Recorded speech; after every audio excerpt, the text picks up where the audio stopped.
Hey guys, this is Matt Boyd, editor of Diecast X magazine.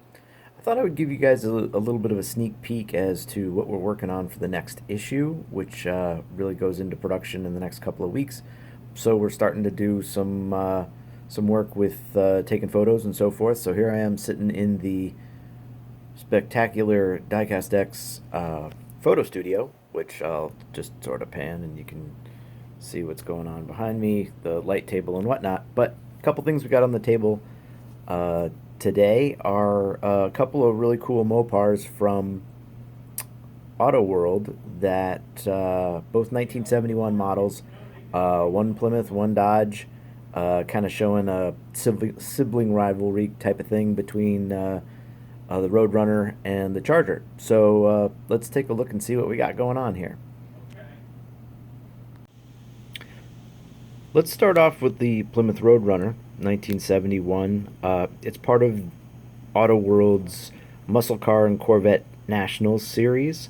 Actually, both of these cars are, but this is the new one. Although it appeared in that show in 2014, I think.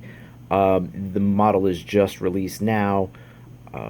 It's a 446 pack car in violet, and I'll give you a look at that Muscle Car and Corvette Nationals logo there. And then we'll bust it out of the package and take a closer look. Here we have it out of the package. I've already sliced the tape on holding down the sides of these blow molded cradles, which Auto World uses, which are really excellent. They do a good job of protecting the car, just so I can be able to get it out of here while still holding the camera with one hand, which is of course not how you should do that, but these cradles make it easy, so easy as that. Okay, so now I've cleared away the film protecting the paint on the front and rear, and cut the door strap just to get down to it, and we can see the car itself. Now, and the Charger in the background. These 71 models were the last real Mopar muscle cars. They were the last year for the good engines, the 446 and the 426 Hemi, of course. The Charger in the background has a Hemi. It's not. This model's been out for a little while. It's still pretty new and certainly available through Auto World's website and through any number of collector sites as well. But it's good counterpoint to the Roadrunner, which, as you can see, is in violet is the color. A lot of people go with Plum Crazy Purple, which is the Dodge purple color, but it's actually slightly different. Most of the Dodge and Plymouth colors were the same, but in the case of the purple, they're a slightly different hue. And Plymouth called it in violet. And it's got the Roadrunner stripes. It's got the engine callouts.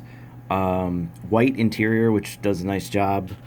Let's pop the door open here and you can see the nice contrast. It's get an angle on there. It's a 4-speed car with a pistol grip, so that's cool. Oh well, let's get to that motor. Here we have the 446 pack.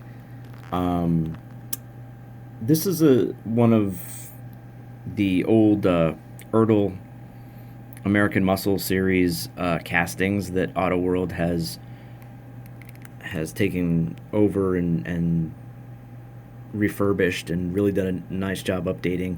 But it still has a few little hints of its vintage, like the hood hinges here, which don't open super wide, so the angle on the engine is a little trickier than it might be on a more modern casting, but that doesn't take away from the detail of the engine itself, which is pretty nice. Certainly a welcome level of detail that was missing on earlier versions of this casting going back years. And 446 pack is very cool. It's kind of Dodge versus Plymouth, 440 versus Hemi. You can see that. That's kind of the idea behind pairing these two cars up. So, you know, we're going to have a lot more in the magazine where we talk about that rivalry, both powertrain and body styles, the pros and cons of each, and some of the pros and cons of the models. The Charger in the background here, actually, let's not make it in the background. Let's pull it up front here. And forgive my clumsy camera work, but so this casting is probably a little more modern, a little more sophisticated. No accounting for stylistic differences, whether you like the Plymouth or the Dodge better. But objectively speaking, there's probably a little more detail present in the Dodge model, which we will get into in depth in the magazine. But this is just a quick kind of preview of what we've got coming. I'll preview the motor too, because, well, it's the Hemi, baby. So there you go. All right, guys. Well, definitely check out the next issue. It technically is the spring issue, spring 2020 issue of Diecast X. It'll be out just about the end of the year. I think it's like December 26th or 28th is actually when it hits the stands and starts arriving at subscribers. But yeah, you're not going to want to miss it. We're going to have a bunch of automotive rivalries, and one of the big ones is going to be the Mopars here, the last year of the great motors. So check it out. Thanks for watching. Hope you'll dig these. Feel free to comment below, and we'll be doing some more of these little quick videos. So until next time, thanks a lot.